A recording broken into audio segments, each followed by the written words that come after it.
Suprabhatam.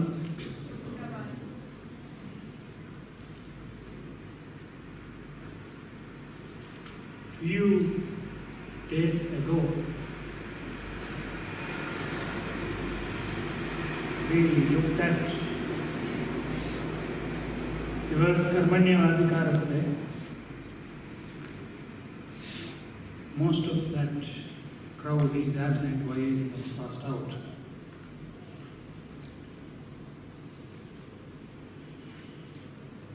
Still, I will continue the same topic.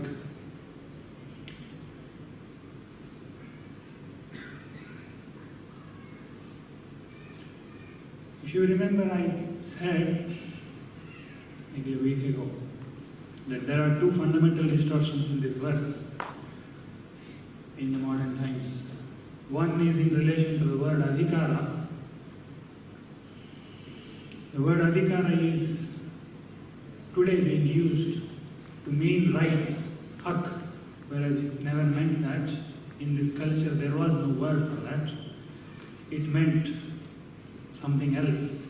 Eligibility or qualification or your area of operation. There are several shades of meaning to that. There is no exact translation for the word adhikara in modern languages. So I explained that in the last week. This week I will cover the other distortion that has happened with this verse. That is in relation to the word karma phala. This distortion is very widespread and it is not even acknowledged by people sometimes that this distortion is happening. In any language, when we speak, when we utter a word, for every word there will be several connotations. So when we come to a specific branch of study, we should be very careful as to what meaning we are giving to a particular word. If we start using it vaguely, the meaning conveyed may be something very different from the originally intended meaning, or sometimes the meaning may become the opposite of what was originally intended. Like here now, we have this word karma phala in this verse, and elsewhere in the Gita also that word comes in many places. And the translation, literal translation, is fruit of the action. Karma means action, phala means fruit. Fruit of the action. Now, fruit of the action is the literal translation, and if you try to explain it, several shades will come out. If you don't distinguish those several shades, and if you consider all of them vaguely together, there may be misunderstanding, because elsewhere in the Gita, there was one more verse which we chanted, where it said, phalam tyaktva manishanaha, you have to give up phala. It comes many places in the Gita, that you have to renounce, you have to give up karma phala. Karma phala is not yours. It should be given up. So if you consider karma phala, if you consider it vaguely and you generalize it to everything, and if you say you have to give it up, it will become absurd.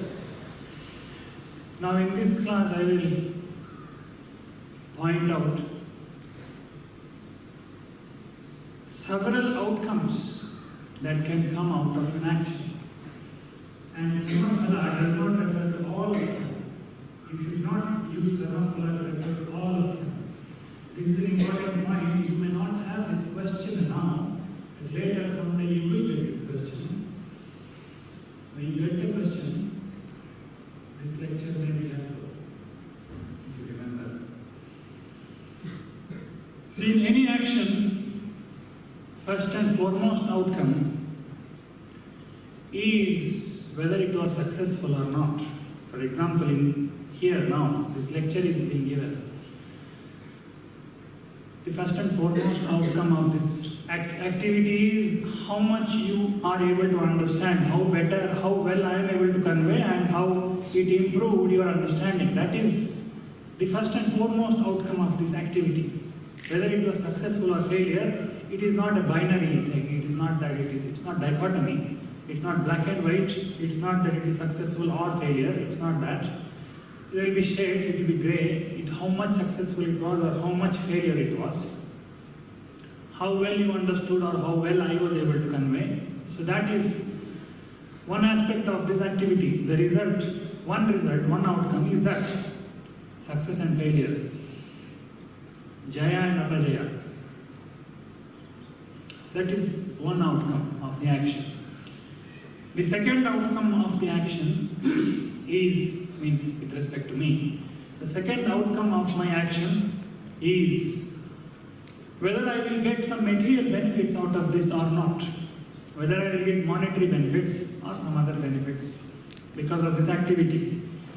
So if I perform it well, I may get more money. If I perform it not so well, I may get less money. So there may be a monetary gain or loss associated with an activity. That is the second type of outcome of an activity. This is not present always. For example, here it is not present. And this lecture is not being given for a monetary benefit. So that is absent. But in some cases it will be present. Activity will be done and it will have either a monetary gain or a loss, especially if you are in a business. There will be gain or loss. The third outcome of the activity will be of a subtler type. You may get praised for it or you may get criticized for it. Mana and apamana. I am using the words which occur in the Gita only, I am not using my own words. So you may get praised by society and you may feel good about yourself, or you may get criticized, condemned for it, and you may feel low. This is the third type of outcome of an activity, a subtler outcome, which will affect your personality, which will affect your psychology at various levels. This is the third outcome, praise or criticism, mana or apamana. The fourth outcome of the activity is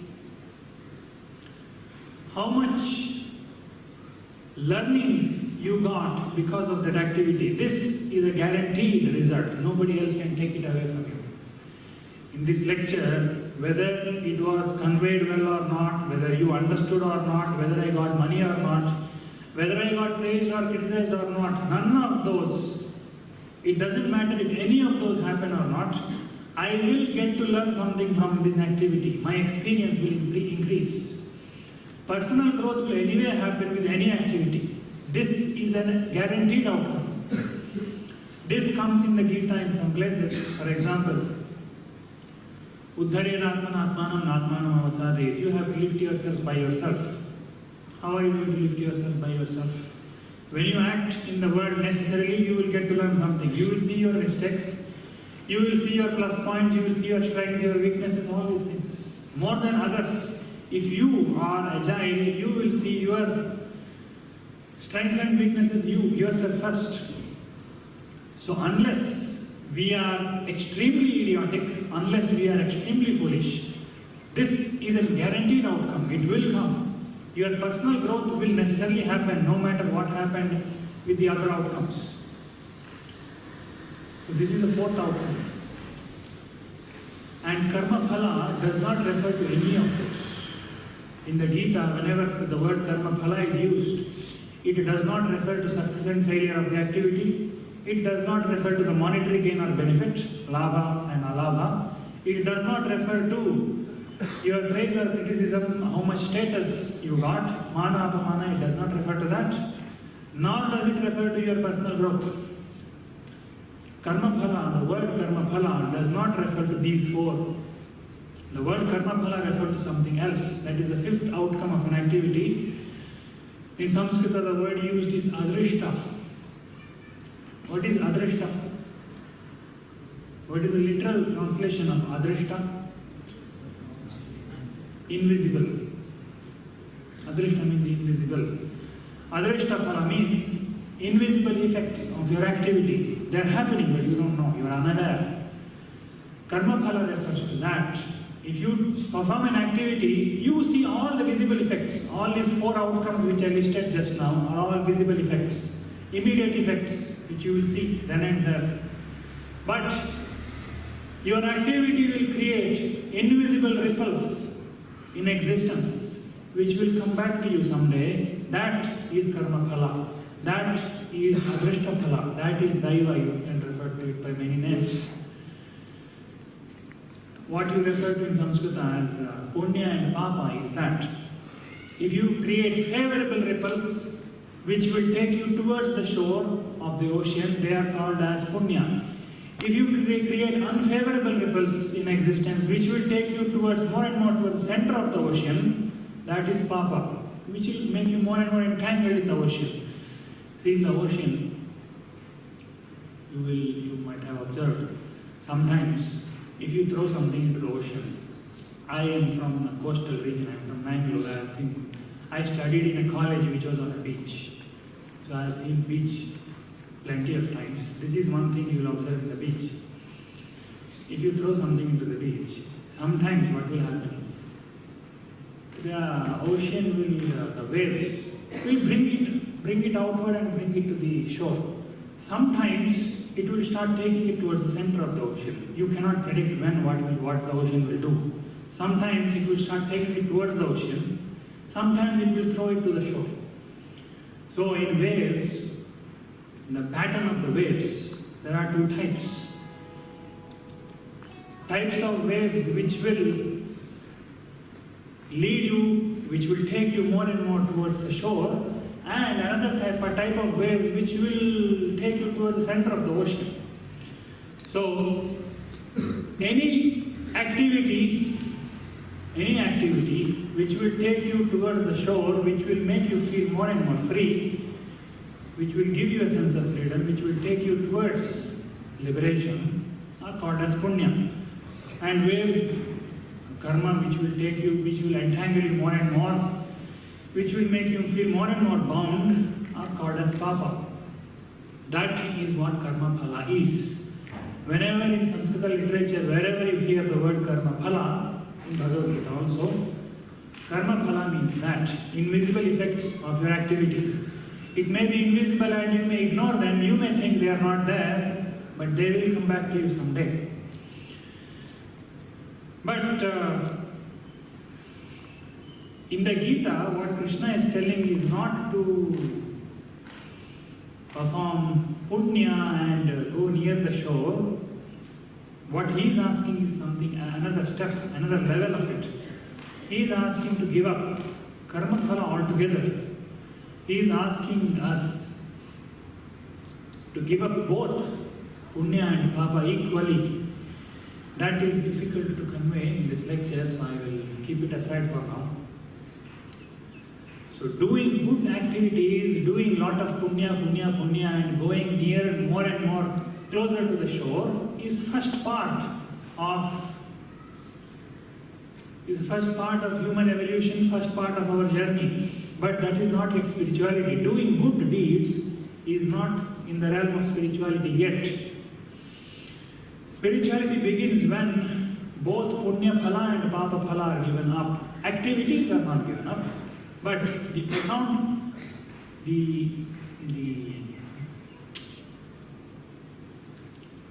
not accountability, but the ownership of the activity is not given up, ownership of the activity is given up, and both punya and papa are equally given up. This is difficult to explain. I will cover it in the mother lecture maybe.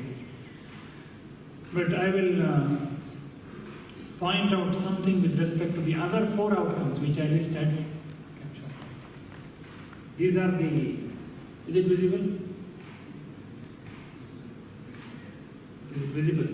What I have written. These are the 5 outcomes.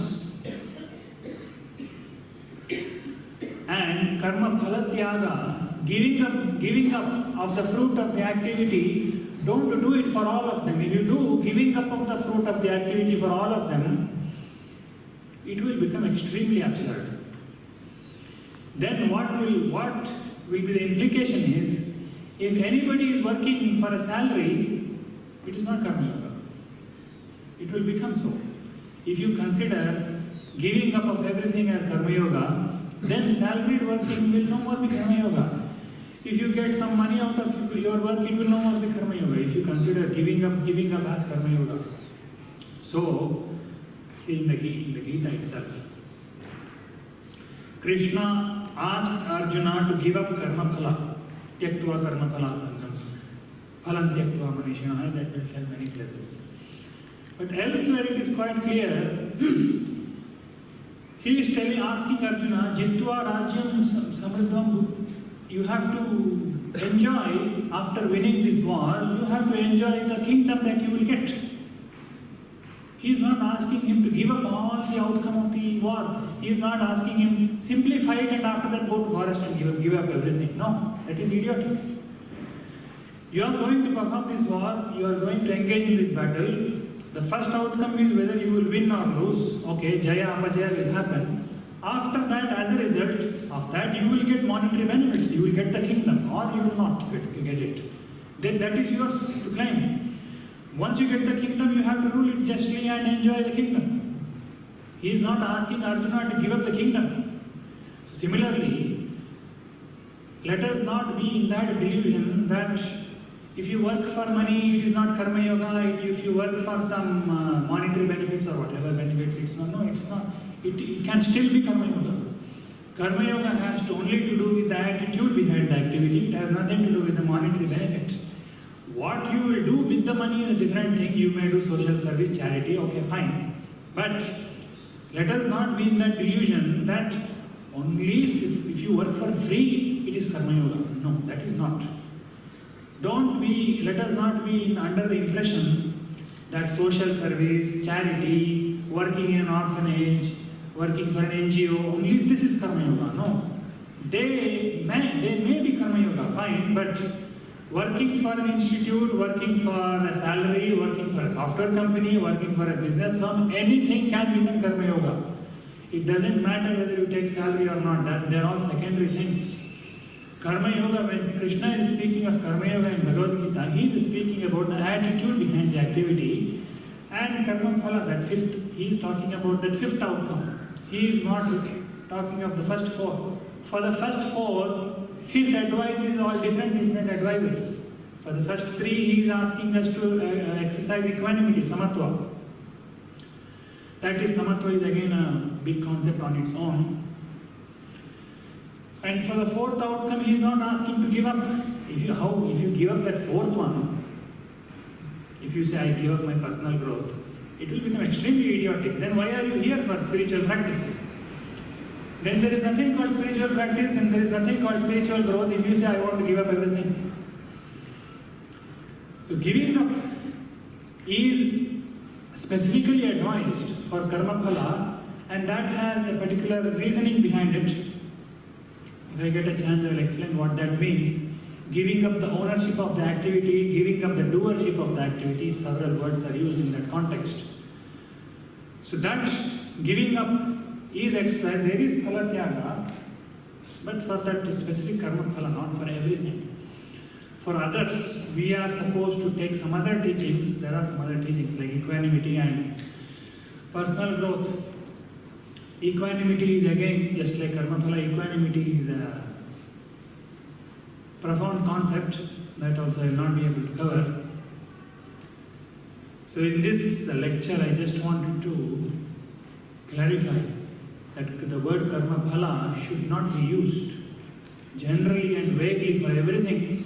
See, otherwise, why I am telling this is, I have seen many people in Arogya Dhama and my friends elsewhere in Bangalore, everywhere, who are working, who are in a job, software or whatever. They come and they say, how to do karma yoga? We are in this company working. I ask them, what do you mean by that statement? They say, we are earning, we are taking salary.